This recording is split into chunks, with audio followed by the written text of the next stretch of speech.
S പ്രശാന്തിന്റെ അറസ്റ്റിലേക്ക് കാര്യങ്ങൾ ഇന്ന് എത്തിയ ദിവസമാണ്. ശബരിമല സ്വർണ്ണ കവർച്ചാ കേസിൽ നിർണായകമായ നീക്കം SIT നടത്തിയിരിക്കുന്നു.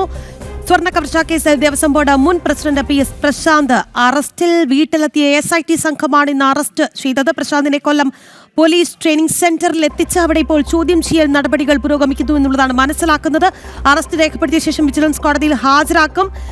ശ്യാമിലേക്ക് ആദ്യം. ശ്യാമ, അവിടെ ചോദ്യം ചെയ്യൽ ആരംഭിച്ചിട്ടുണ്ട് എന്നുള്ളതാണ് മനസ്സിലാക്കുന്നത്. PS പ്രശാന്തിന്റെ അറസ്റ്റിന് പിന്നാലെ കൂടുതൽ ബോർഡ് അംഗങ്ങളിലേക്ക് കൂടി SITയുടെ റഡാർ പതിഞ്ഞിരിക്കുന്നു. കൂടുതൽ അറസ്റ്റുകൾ ഉണ്ടാകുമെന്നുള്ള പ്രതീക്ഷ ഉണ്ട്. ഇന്ന് വളരെ നിർണായകമായ ദിവസമാണ് ഈ ശബരിമല സ്വർണ്ണ കവർച്ചാ കേസുമായി ബന്ധപ്പെട്ട്.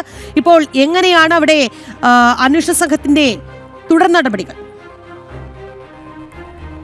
ഈ അന്വേഷണ സംഘം വളരെ ചടുലമായ നീക്കത്തോടുകൂടി തന്നെയാണ് ഇപ്പോൾ മുന്നോട്ട് പോയിരിക്കുന്നത്. 11 മണിയോടുകൂടി തന്നെ PS പ്രശാന്തിനെ ഇവിടെ ക്രൈംബ്രാഞ്ച് നിലവിൽ കൊല്ലം ജില്ലാ ട്രെയിനിംഗ് സെന്ററിലേക്ക് എത്തിക്കുക. അതിനുശേഷം മാധ്യമങ്ങൾക്ക് പോലും പ്രതികരണം കൊടുക്കാത്ത തരത്തിൽ PS പ്രശാന്തിനെ അകത്തേക്ക് ഗേറ്റിനുള്ളിലേക്ക്, ഈ ട്രെയിനിംഗ് സെന്ററിന്റെ വളത്തിനുള്ളിലേക്ക് വാഹനം കയറ്റുന്നു. അതിന് പിന്നാലെ ഉദ്യോഗസ്ഥരെല്ലാം തന്നെ SIT സംഘം ഇവിടെ കാത്തുനിൽപ്പുണ്ടായിരുന്നു.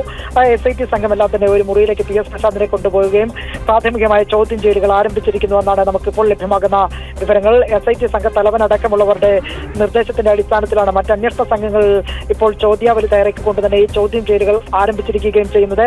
നിലവിൽ ഈ കേസുമായി ബന്ധപ്പെട്ട് മറ്റ് ബോർഡ് അംഗങ്ങൾ കൂടിയുണ്ട്. അജികുമാർ, ഒപ്പം തന്നെ മുൻ ദേവസ്വം കമ്മീഷണർ കൂടിയായ റെജിലാൽ അടക്കമുള്ളവർ ഈ ഒരു പ്രതിപട്ടികയിലുണ്ട്. ഇവരെയും ഉടൻ തന്നെ ചോദ്യം ചെയ്യാനാണ് അന്വേഷണ സംഘത്തിന്റെ നീക്കം.